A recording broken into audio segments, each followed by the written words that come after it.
This is BRT in Oyugbo.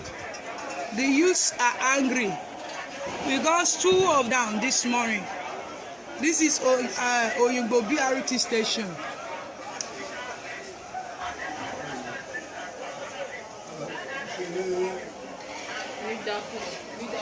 This is going on right now.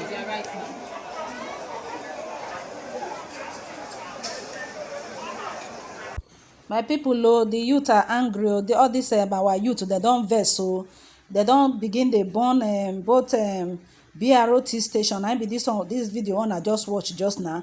Meanwhile, the oga kpatakpata wey be Tinubu, when according to report, when they say in join Buhari, say make they release soldiers, make they come pursue all these people wey be say youth wey be say they protest. They say that one now they for France. So now so this our leader then they behave.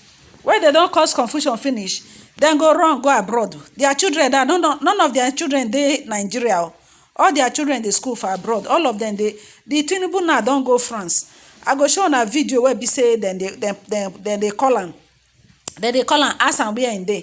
He say in there France. Then they answer say wetin make am send soldiers. Wetin make am tell soldiers say make they come begin they buy people where be say they do protest. He say no, he no tell them. They say because the toll gate, according to report, they say the toll gate, they ain't get the toll gate. Say all the money where be say then they make for the toll gate, they enter in pocket. Say so he don't lose money. Now make am say make them carry soldiers come, make they come pursue people where be say that they do protest. My people, this country where be say we there, this country, person don't know what he go do again because this country don't really bafuka finish, e don spoil. Which one be say people wey be say then they do peaceful protest, so peaceful one, no be say anything. Before you know, the government official, all these government official, according to report, they say na they even carry all those talk, cause they scatter everywhere scatter. Now the Lagos state government don lose a lot of property.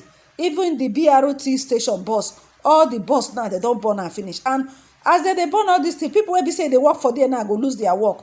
The poverty go still continue, people go still dey hungry. Which kind of thing be this, my people? Which kind of country where be say we dey?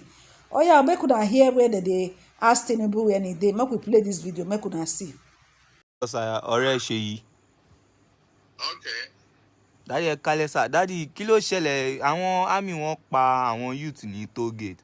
Kò dàbí eléyìí náà, kò yẹ kó máa lọ bẹ́ẹ̀. Only mò ń ṣèwádìí sẹ́. I'm trying to investigate. And wọ́n ti sọ fún wa pé they said you have even gone out of the country, that you are in France now. Well, How true is that, sir? it's almost true. Sir, but we know there will be no one to order those army to shoot at the youth unless you. No, not me. I can never order the army now. Please. I'm not in position to order army now. Sir, we know you're not in position to order me, but sir, we are very very sure, sir, daddy ẹ̀yin lẹ rán àwọn sójà yẹn kan pa torí owó tẹ́ make ní toll gate yẹn kò yẹ kó máa lọ báyẹn náà. Ẹ̀yin náà lọ́mọ. I'm not the owner of the toll gates now. Sir, we know how much you make. We know how much you make there daily. So we know how much you've lost for the past 2 weeks or so. We know you're really not happy about this. Excuse me. Is that enough to kill the people Sir, for money?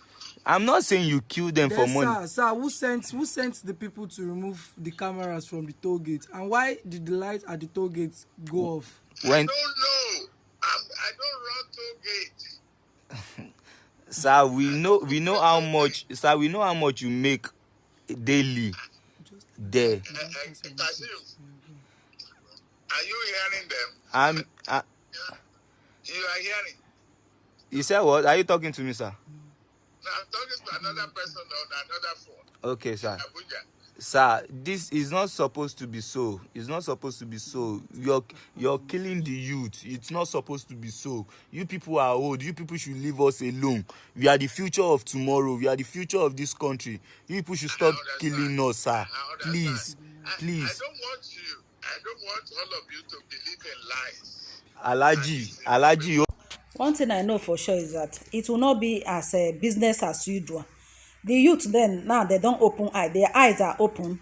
A lot of people are agitated. A lot of people then they get angry. People suffer, they kill people for Nigeria. People don't suffer. So they get the way person go suffer rich, you know, they fear death again. Now be the thing where we say they happen to Nigeria youth. From as you see, 90% of all these people when they come out now, what be 90? More than 99% of them, none of them get work. All of them graduate. Everybody they roam the street of Nigeria. The only people where we say they enjoy for this country that the politicians. The few politicians, they just hijack the whole money for the system. Youth then they suffer. Common basic amenities they no fit give us for this country. Common basic amenity like light. Wetin we ask for government, just give us light. Give us light so that if the ones who manage empower themselves, like opening Bible salon, open this thing, go see light, say do wetin they want do. No way. It will not be business as usual. That is what I'm seeing now for wetin dey happen. If like Ome Buhari carry soldiers stay dey kill people, people go still come out because it's getting too much. Which one be say people go the 3 refinery for Nigeria, no one dey work. 3 refinery come Delta State here, Delta State Steel Company. Where be say Delta Steel Company na company where be say e can employ more than 1,000 person. Now they follow, nothing dey happen. Which kind of country be this, my God? Which kind of country? And this the most painful part of it be say any small thing, this our leader they don't run. Any small thing now our leaders they go run. They go run because they get houses for abroad. They don't build house for US. Build for US. Only one politician go get house for different country, like 3 countries. This Tinubu now, I don't go France. And I'm not saying go be landlord for France because Tinubu no go rent house for France. He don't go in house for France now, he don't go sit down. But why people there for the country now, they super. They kill innocent people, children, they just buy them anyhow. This country, very soon, the masses, all these youth, they go come for all these politicians. They go start to they go their house one by one. They go finish their things because they can't continue like this. It get the way you to go suffer rich. They go say no, we don't go continue like this. Which kind of country be this one? Which kind of country, God? Most of our Nigerian youth, all of them don't go abroad. Some of them now suffer. Some of them go past the desert trek, when they reach abroad. Enter water from there, water go swallow them. Different suffer when they suffer. You reach abroad now, so graduates go there, they do all sort of odd job because of say, may they come out for Nigeria, may they go look for greener pasture. Now the youth now they don't wake up from sleep, say they don't want message they buy them again. This has matter now. Buhari no green talk anything. He no green answer anybody. Now they lead to all this wahala. So where they happen? This government now democratic government. Now government will be say supposed to they listen to the people. As people don't come out to the protest, he go call them to order. He go talk come out. Only vice president I don't come out talk. We know they see presidents. President what we vote for, we know they see. I beg go my people now here I won't stop because this whole thing is very, very painful. Innocent children now they go they buy anyhow. Which kind of thing be this, my people? Now here I won't stop. Una bye bye.